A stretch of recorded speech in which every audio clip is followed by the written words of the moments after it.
Hello guys, मैं हूं अंजलि, आपके अपने चैनल कॉमर्स विद अंजलि में हाजिर हूं फिर एक नई वीडियो के साथ। तो चलिए शुरू करते हैं।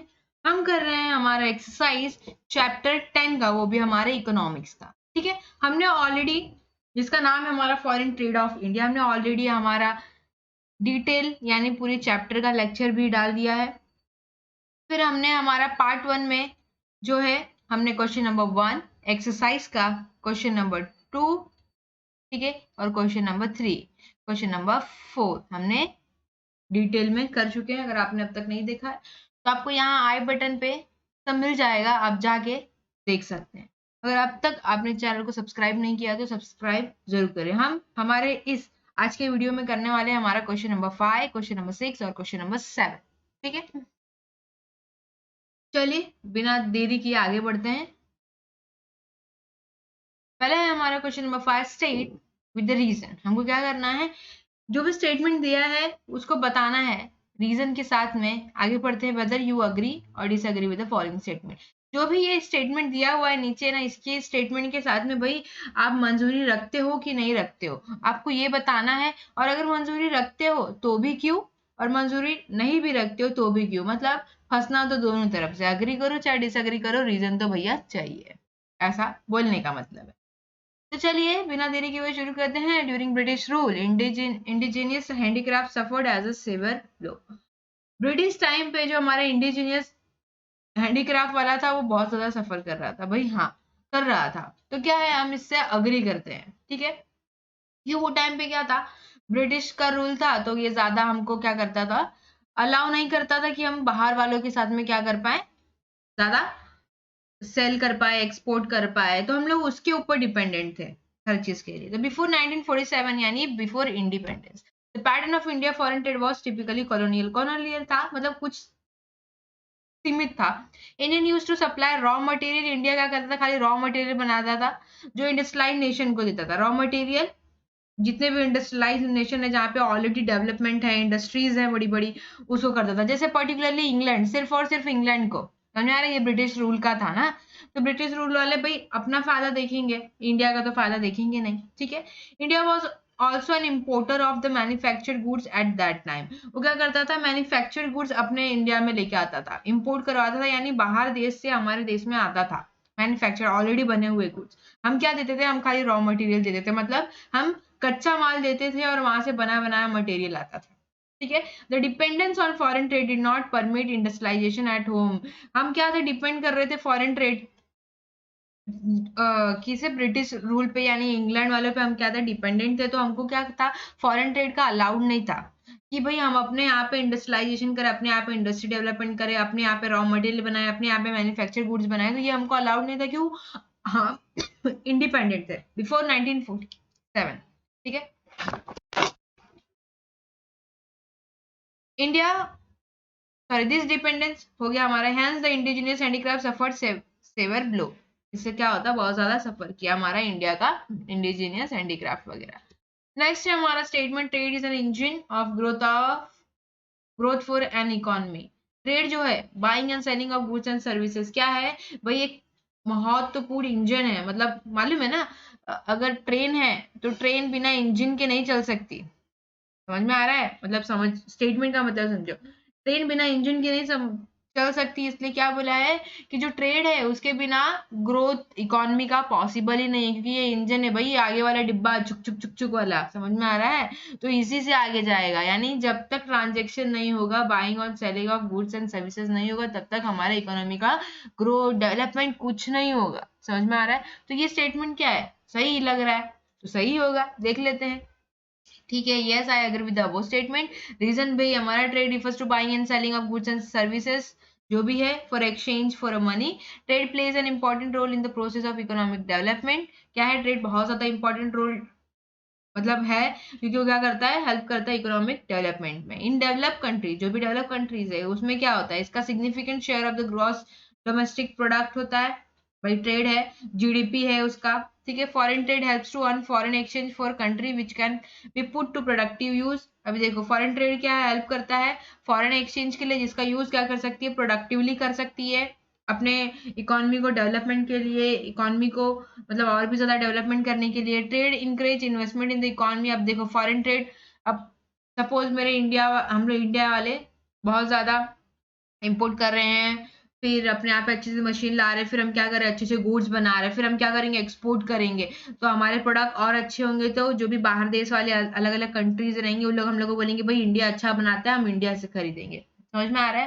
तो ये क्या कर रहा है, फिर जब इंडिया अच्छा बना रहा है तो लोग अपना इन्वेस्टमेंट भी इंडिया में करेंगे कि भाई इंडिया अच्छा बना रहा है तो चलो इंडिया को पैसा देते हैं कि भाई और डेवलपमेंट हो, वो और अच्छे अच्छे प्रोडक्ट हमको बना के दे। समझ में आ रहा है इन्वेस्टमेंट का मतलब? फिर it leads to the division of labour and specialisation. इससे क्या हो रहा है, डिवीजन ऑफ लेबर हो, मतलब अब देखो डिवीजन ऑफ लेबर कैसे हो रहा है, जैसा मतलब काम के अकॉर्डिंग लोग को मिल रहा है। Specialisation it also leads to optimum allocation and utilisation of resources. जहां अबंडेंट है रिसोर्स, वहां वहीं पे रह के क्या होगा, बाकी दूसरी जगह भेजो भाई जहां कम है।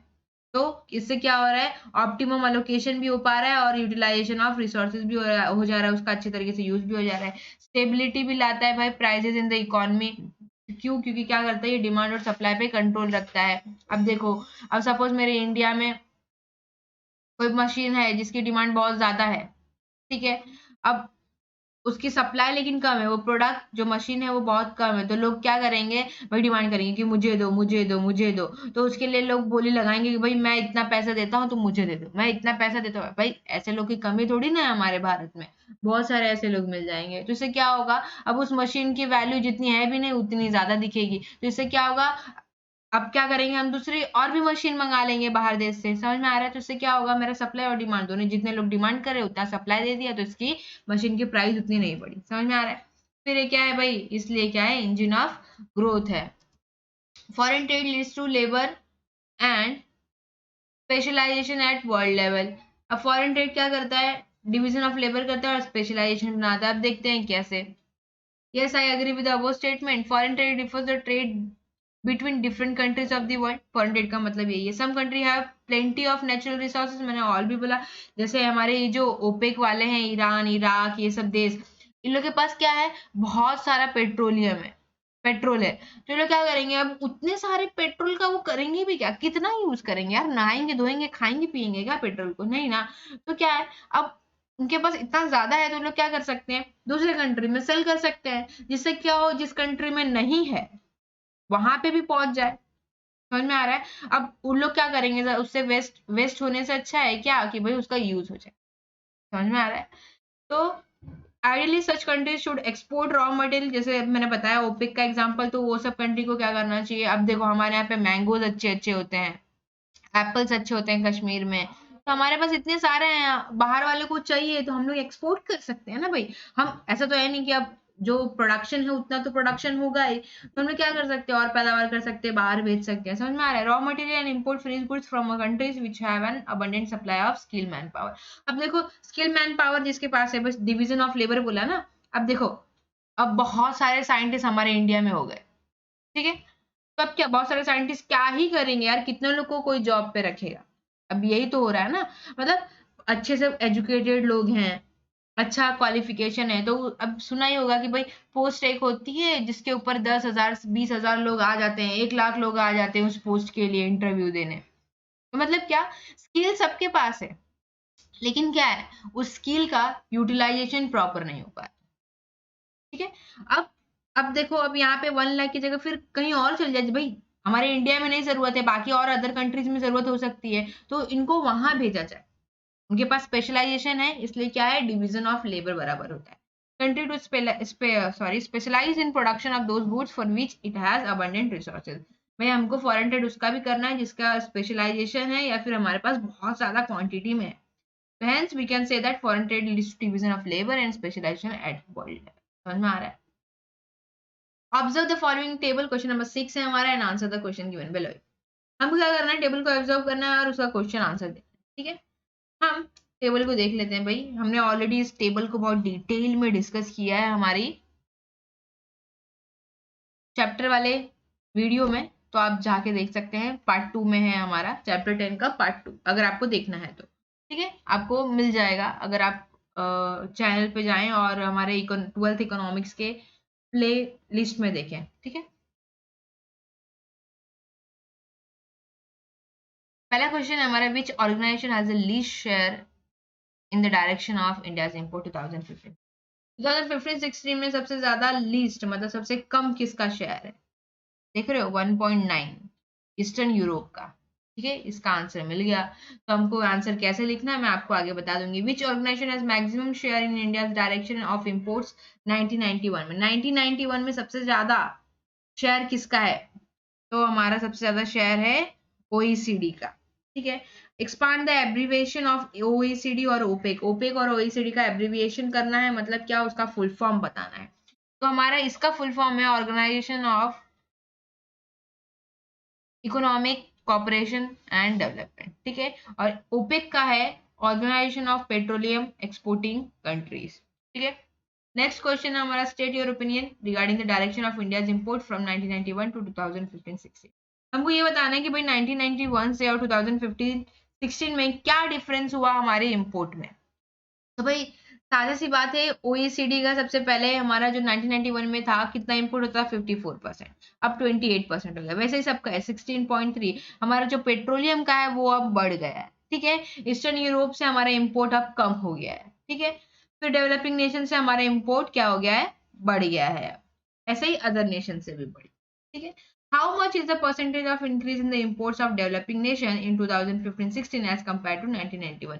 जो हमारा डेवलपिंग नेशन है यानी फोर्थ, उसमें हमको कंपैरिजन बताया कि 1991 में कितना चेंज हुआ था और 2015-16 मतलब 43.2% अब होने लगा है, पहले सिर्फ और सिर्फ 18.6% था। तो जो दोनों बीच का डिफरेंस है हमको वो बताना है। अब आप आंसर कैसे लिखोगे, देखो मैं यहाँ आंसर बताइए। पहला का आंसर हमारा है eastern Europe has a least share, सबसे कम किसका है, फिर सबसे ज्यादा किसका है 1991 में वो बताना है हमको। फिर हमको फुल फॉर्म पूछा था, यहाँ देखो organisation of economic cooperation and development, और ओपिक का है organisation of the petroleum exporting countries. ठीक है, नेक्स्ट है India's import from OECD and Eastern Europe has decline. हमको क्या बताता था, अपना ओपिनियन बताना है कि क्या हुआ है। तो ओईसीडी से हमारा क्या हो गया है, कम हो गया, decline drastically during the period from 1991 to 2015-16। on other hand import from OPEC हमारा क्या हो गया, बढ़ गया है। ठीक है, फिर हमको क्या बताना था कि हमारा जो डेवलपिंग कंट्रीज से इंपोर्ट है वो उसमें कितना डिफरेंस हो गया है। तो 24.6% का डिफरेंस है, पहले 43.2% अब होता है, पहले कितना होता था 18.6%। तो जो बीच का डिफरेंस है हमारा कितना है 24.6। ठीक है, नेक्स्ट बढ़ते हैं हमारे क्वेश्चन नंबर 7 की तरफ। हमको क्या करना है, डिटेल आंसर देना है। तो जब भी डिटेल आंसर की बात आएगी भैया तो मीनिंग डेफिनेशन लिखना बहुत जरूरी है। मीनिंग तो लिखना है, मतलब हमको कंसेप्ट उसका बारे में थोड़ा इंट्रोडक्शन तो देना पड़ेगा। ठीक है, ये नहीं कि डायरेक्ट उसको बताने लगे उसकी नाक टेढ़ी है, उसका मुंह टेढ़ा है, उसका जबड़ा तोड़ा। पहले उसका नाम बताओ कि भैया बात किसका कर रहे हो, समझ में आ रहा है? तो पहले बात किसकी कर रहे हो उसके बारे में बताओ कि नहीं देखो मेरे क्लास में पढ़ता था, उसका नाम टॉम था, तो उसकी नाक टेढ़ी थी, ऐसे बताओ तब समझ में आएगा। आप डायरेक्ट जाके ऐसे बोलो कि भाई उसकी नाक टेढ़ी उसका मुंह टेढ़ा, तो उसको कैसे समझेगा? तो इसलिए पहले आंसर इन डिटेल करना है, तो पहले मीनिंग बताओ, फिर डेफिनेशन बताओ, फिर उसके बारे में जो बोला है आगे का ज्ञान चालू कर दो। तो हमको बोला है भैया एक्सप्लेन द मीनिंग, बोला है हमको explain the meaning and role of foreign trade. हमको क्या करना है, मीनिंग भी बताना है और उसका रोल भी बताना है, किसका, फॉरेन ट्रेड का। तो पहले हम मीनिंग लिखेंगे, हम डेफिनेशन लिखेंगे, ठीक है, जो आपके सामने है। फिर है हमारा रोल लिखेंगे, पहला है हमारा to earn foreign exchange. Foreign exchange earn करने के लिए ही करते हैं, सही बात है भाई। फॉरेन ट्रेड हो रहा है मतलब अदर अदर कंट्री से हो रहा है, तो हम क्या कर रहे हैं, सेल कर रहे हो, तो बदले में फॉरेन एक्सचेंज मिलेगा। फॉरेन एक्सचेंज यानी फॉरेन का पैसा मिलेगा अपने को, समझ में आ रहा है, पैसा पैसा। तो इंकरेजेस इन्वेस्टमेंट, इंकरेज करता है इन्वेस्टमेंट। मैंने स्टोरी बताई थी क्या होगा, हम अपने यहाँ पे इंपोर्ट करवाएंगे अच्छी अच्छी मशीनरी, ठीक है, हम अच्छा अच्छा प्रोडक्ट बनाएंगे, जिससे क्या होगा, हमारा क्या होगा, एक्सपोर्ट ज्यादा होगा लोगों में, मतलब अदर अदर कंट्रीज में हमारा नाम होगा कि भाई हम ऐसे कर रहे हैं, तो बाहर वाले लोग हमारे यहाँ पे इन्वेस्ट करेंगे, क्योंकि हम उनको रेट ऑफ रिटर्न देंगे, क्योंकि हमारा क्या हो रहा है, एक्सपोर्ट अच्छा चल रहा है, समझ में आ रहा है, मतलब हम कमा अच्छा रहे हैं। तो सामने वाला हमको लोन देगा कि भाई एक काम करो, तुम पैसा हमारा यूटिलाइज करो प्रोडक्शन के लिए, और हमको बदले में, मतलब 100 रुपया देता हूँ, बदले में तुम मुझे 110 दे देना। हम भी एबल है देने के लिए, क्योंकि हम उससे 150 रुपया बना रहे हैं, उस 100 रुपए से हम 150 रुपया बना रहे हैं, तो हम क्या करेंगे, 40 रुपए अपने पास रख लेंगे और 110 रुपए उसको रिटर्न कर देंगे। तो भाई हमारा भी फायदा उसका भी फायदा। तो इससे क्या होगा, इन्वेस्टमेंट इंकरेज होगा। Division of labour and specialisation मैंने ऑलरेडी डिटेल में बता दिया, अगर डिसएग्री में वहां से आप जाके समझ सकते हो। Optimum allocation and utilisation of resources already हमने ये भी डिस्कस कर लिया है। फिर स्टेबिलिटी इन प्राइस लेवल मैंने ये भी बता दिया कि भाई डिमांड और सप्लाई को दोनों को करता है। अवेलेबिलिटी ऑफ मल्टीपल चॉइसेस, भाई मल्टीपल चॉइसेस तो होंगे ही ना, कि अब तो हमारे पास इंडिया ही नहीं ऑप्शन है, हम बाहर देश का भी क्या कर सकते हैं भाई, खरीद बेच सकते हैं। तो हमारे पास ऑप्शन है कि सिर्फ इंडिया ही नहीं, हम बाहर वाली कंट्रीज का भी खरीद सकते हैं। तो हाँ, इससे क्या होगा, मोनोपोली नहीं रहेगी इंडिया वालों की। ब्रिंग्स रेपुटेशन है, हेल्प्स अर्न गुडविल। अब देखो एक्सपोर्ट ज्यादा कर रहे हैं तो क्या होगा भाई, हमारी मतलब सामने वाली कंट्री का नाम होगा कि भाई देखो सामने वाली कंट्री है ना अच्छा बनाती है, हम वहीं से लेंगे, तो हमारा क्या होगा, और भी धंधा बढ़ेगा, है ना, इंडिया वालों का। चलो आगे बढ़ते हैं नेक्स्ट क्वेश्चन पे। Explain the recent trends in India's export. India's export में क्या क्या चेंजेस हुए हैं हमको वो बताना है। पहला हम देख लेते हैं एक्सपोर्ट ट्रेड क्या होता है, ठीक है, फिर उसके बारे में हम देंगे जो भी ट्रेंड्स है वो क्या हमको पूछ क्या रहा है। तो India's foreign trade has expanded manifold. अब जो फॉरेन ट्रेड वो भाई बहुत ज्यादा तेजी से बढ़ रहा है and has shown a significant structure shift in exported product. अब क्या हो रहा है, पहले हम कम मतलब पहले तो हम एक्सपोर्ट भी नहीं करते थे, अब हम एक्सपोर्ट करने लगे। पहले हम खाली रॉ मटेरियल एक्सपोर्ट करते थे, अब हम बहुत सारी अच्छी अच्छी चीजें एक्सपोर्ट करने लगे। देखते हैं क्या क्या करते हैं, ठीक है। पहला है हमारा इंजीनियरिंग गुड्स। पहले हम 25% क्या करते थे उसका, हमारा शेयर है इंडिया का टोटल एक्सपोर्ट इन 2017 एंड 18, ठीक है। पेट्रोलियम प्रोडक्ट भी करते हैं, ठीक है, केमिकल एंड केमिकल प्रोडक्ट भी करते हैं, जेम्स एंड ज्वेलरी भी, टेक्सटाइल एंड रेडीमेड गारमेंट भी हम अब एक्सपोर्ट करने लगे। नहीं तो पहले सिर्फ और सिर्फ रॉ मटेरियल करते थे जिसमें कॉटन, जूट ये सब आता था, राइस, वीट ये सब करते थे। अब हम मैन्युफैक्चर गुड्स भी करते हैं, समझ में आ रहा है। तो यहाँ हमारा वीडियो खत्म होता है। To enjoy the content of this video, click the subscribe button so you can receive more content like this.